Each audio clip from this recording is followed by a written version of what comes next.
Hey all, this is Eucep again, and today we're having a look at my recently finished Hi-Nu Gundam GPB colors from the Gundam builders, or Gunpla builders.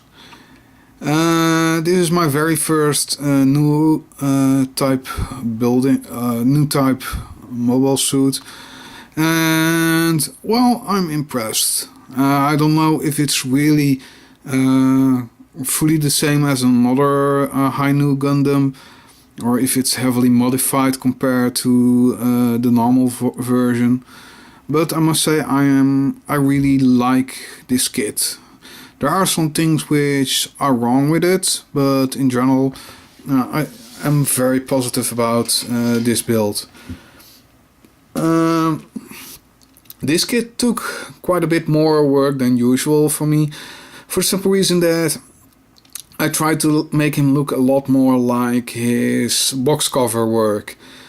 So yeah, a lot of detailing, well, you really need to add yourself with whatever you have on handy. So let's have a quick rundown of the materials I used for this one.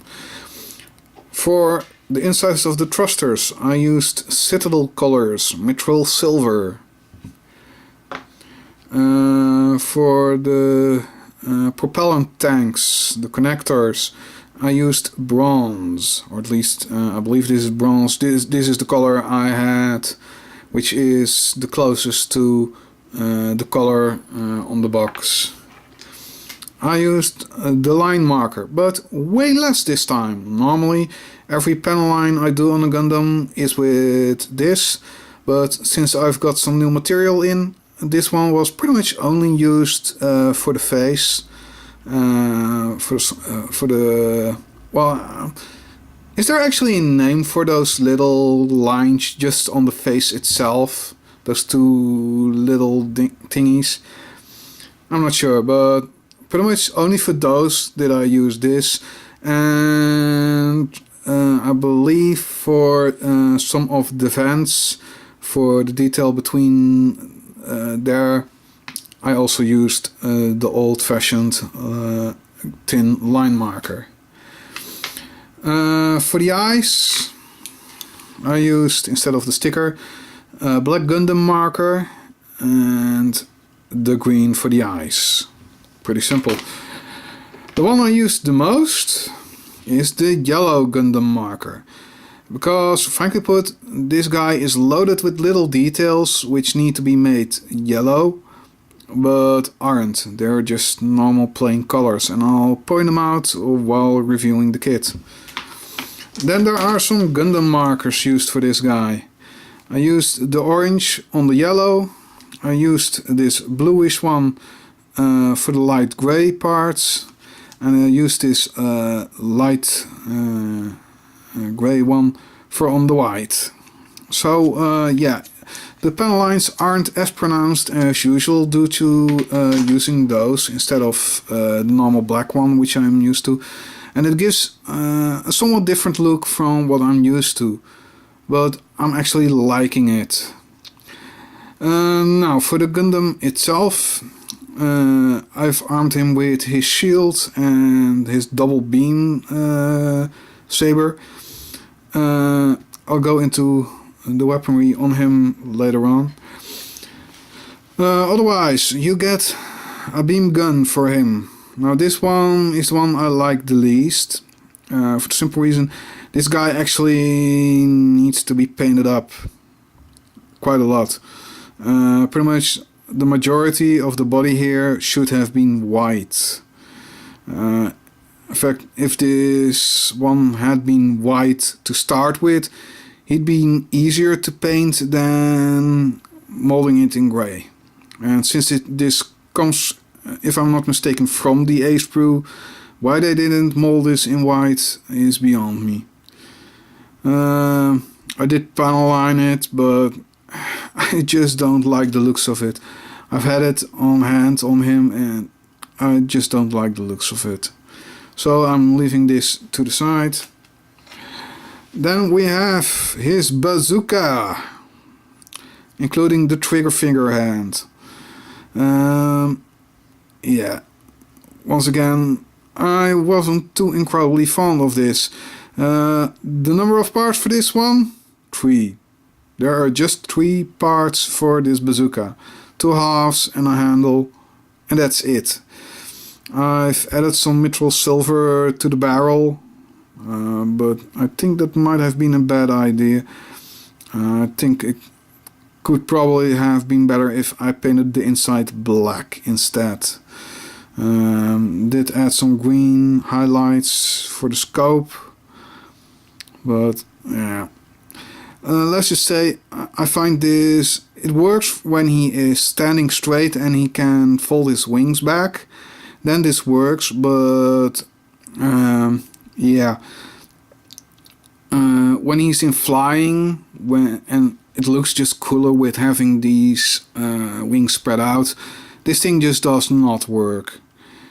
And having those wings back also means he's sticking out very far behind. So if you're limited in space, this guy is a bad choice to build. There's no question about that. But yeah, as you can see, just a simple trigger finger hand which you can pull apart to put on the gun, and that's about it. Nothing too special about it otherwise. In terms of spare parts from the sprues, 3 polycaps, that's it. So pleased with that. It does come with a decal sheet, and I've used a few of them. I tried to apply them as I saw fit, because there were no hints as to where to put most, except for one, which I put there where it's suggested, and otherwise, yeah, you're free to use as you want. And another one, in the instructions you actually see a decal used, which is not on this sheet.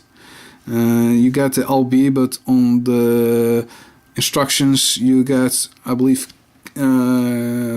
other letters, key M here, if I'm not mistaken. Yeah, you have this here, and this isn't even about all of that. Stronger even, I don't even think, yeah, these aren't I'm not sure of what kit they picked these. They just added random decals on him, which is curious. But I tried to apply what I've been given as I saw fit and how it looked decent. The only one which really had anything, well, this one on the neck, and that's about it. Then there are the normal stickers, and as you can see, I didn't use that many. I've used the cameras on the head. I used this sheet which is on his chest, and this one on the groin, but this is one of those which goes over a 3-dimensional part, and usually that just does not look so good. So what I did instead, as you can see, I cut out the V bit and first colored the part there in yellow, and then later on stuck over the sticker, which you'll see on the Gundam itself. Right. The Gundam itself, well, this is one of those which you really need to put on a display stand to really display him fully. He's pretty large, and well, as you see, he has so many poking out bits that standing him normally is, well, it's quite doable, but if you don't have enough room to put him on a display stand, him standing straight, it just does not look so good. Try to display him with something like this to really make him look good. And of course, yeah, it's just a basic pack connecting in the back. And if I can get it out, yeah, come on. So this can go to the side, and let's put him down.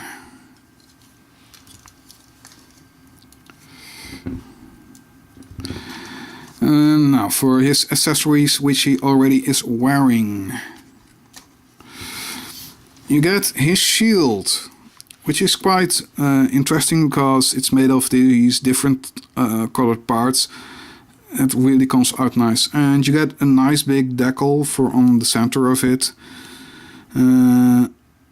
I really need to get into using a decal fixer, but the one I got my hands on, well, let's just say it's yellowed over, so using it on a decal completely ruins them. So I'm needing to wait for getting better stuff in. It has this connector, so you can connect it in various ways on the Gundam itself. With 2 peg holes for the outside. So you can pretty much put it on however you need to.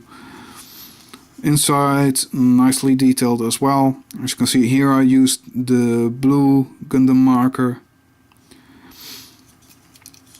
Pretty much a simple but a very nice shield. Simple polycap connector. And that's about it. Then he comes with his beam saber.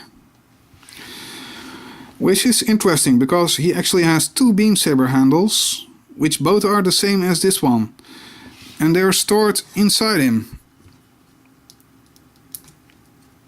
Inside there. So you can opt to have him use it as a Darth Maul type of beam saber, or he can dual wield and have a short and a long one. And this is something I really like. This kind of customization and options is something I really dig. And you can store both handles in the 2 wing connectors. So that's pretty nice. And for his final weaponry, well, you have these. These 2, well, they're fakes. You pretty much are stuck with leaving them on him, but these ones, the top ones, you can take out, transform, and use as you see fit. Now the thing is, you don't get anything to connect them to or whatever. I haven't, at least I thought perhaps I can plug them into the shoulders or something, but alas, you can't. They're just supposed to float around, and yeah, I've seen some of those support beam thingies, but they usually flex and eventually sag and everything, so you can't really do too much with these. So I'm not too completely fond of this. It's also why this is my very first new Gundam, because simply I don't really like the concept of these. They're probably awesome in the cartoon, but for a model, these aren't that interesting. They connect with simple polycaps, and that's about it. Now let's have a look at his articulation, because he has got plenty. Both of these wings can move out. No other movement there but that. You can move them up and down somewhat, but as you can see, it's somewhat limited. You can leave him like this, and this is pretty much the flattest you can make him, but still he sticks out quite a bit on the back. So if you're limited in the place where you can put him, you can see the reason here. He has some thrusters on the back. As you can see, I did paint the insides with the mithril silver. And then there are these propellant tanks. They're on ball joints, so you can move them pretty much how you need to. You can press them in to get a cleaner look, or pull them out so you have a bit more motion with them. Some little yellow detailing on them, and as I said, the bronze color. Now for the back skirt, you can see I've painted in quite a few yellow details and then filled in with black. Yeah, it's not as neat as I'd like to, but neat enough for me. I put on some of the decals here on this thing, which also moves. I have no idea what it is for. I assume it's another thruster, but yeah, you can put it how you want. Now for the normal Gundam parts. His head is on a ball joint and the lower part of his neck can swivel up, so he can look pretty much straight up, which really allows for him looking in those flying poses quite well. Let's see if I can bring him in close enough and keep the light on him. Yeah, as you see, I've painted in the eyes. Yes, I did go a bit too far with the eyes, with the black, but that was first a mistake, but I actually liked it, so I left it completely black and just touched it up so it's completely like this. I believe this is actually a villain suit, so giving it a bit more gives a bit of that bandit mask look, and I think it works well for this. The torso is articulated at the waist with a deep ball joint. You can press it in so it only rotates, but you can also pull it out some, so he has some abs flexing, which is quite nice, and once again adds with the flying poses. His shoulders have a joint up here, so you can swivel them up, but shoulder pads can get in the way. Till about here, the arm can go up all the way like this, so good articulation there. It even allows for some forward and backward motion in the shoulder. Then there is rotation in here, a rotation below for the bicep, a single joint for the elbow, but it swivels farther than 90 degrees, not much but good enough. And the wrists are the usual same type of ball joint that you can press in and pull out depending on how much articulation you need. As you can see, for detailing, once again here, these thrusters, they need to be painted in if you want to get the correct detailing. I've applied some of the decals here. Now here you can see the big red sticker and the smaller one down here. There's also some yellow detailing which you need to do here to make it correctly. And then there's these side ones which you need to paint entirely yellow on the inside. These are on a swivel ball joint, of not a ball joint, polycap, which can rotate and swivel in and out. The front skirts are on ball joints, but the rear skirt is completely locked in place. If you get this normally, the two front ones are connected, but they are molded so you can disconnect them so you have separate front skirts. The hips are on typical ball joints, which have plenty of movement and pretty much are mainly limited by the skirt. The knees actually double jointed, one joint just a bit, the other a lot more, but it allows him to completely bend until the armor meets, so that's pretty nice. Down below here you see these yellow vents, and that's also painted in, and the black inner working. The ankles, they're also on a swivel deeper in and a ball joint at the ankle. Now, my main complaint about this kit is the fact that for a flying kit I wish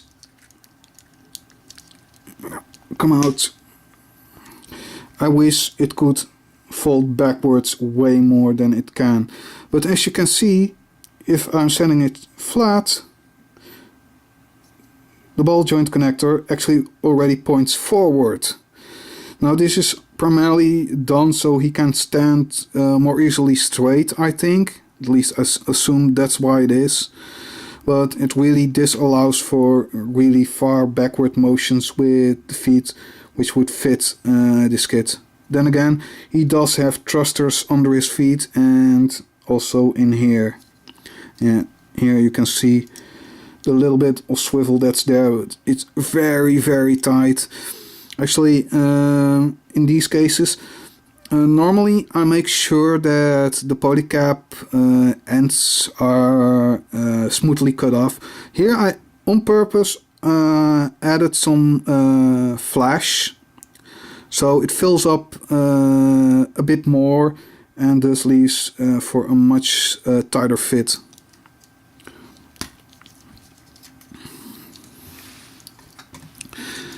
All in all, I think this is an excellent kit. I'm not used to the new Gundam looks, and they're not my favorite, I'll admit to that, but this one I really dig. And in terms of quality and just looks, yeah, if you want to look accurate, you'll have to use quite a bit of work, but it's completely worth it. And considering it's very easy to do with a Gundam marker, if you buy this kit and don't have a yellow Gundam marker, I can highly recommend getting it, because it's pretty much a straight on match for the yellow you get in the kit. So highly recommend it. Get this one if you get this one. This was Eucep. Thank you all for watching. See you next time.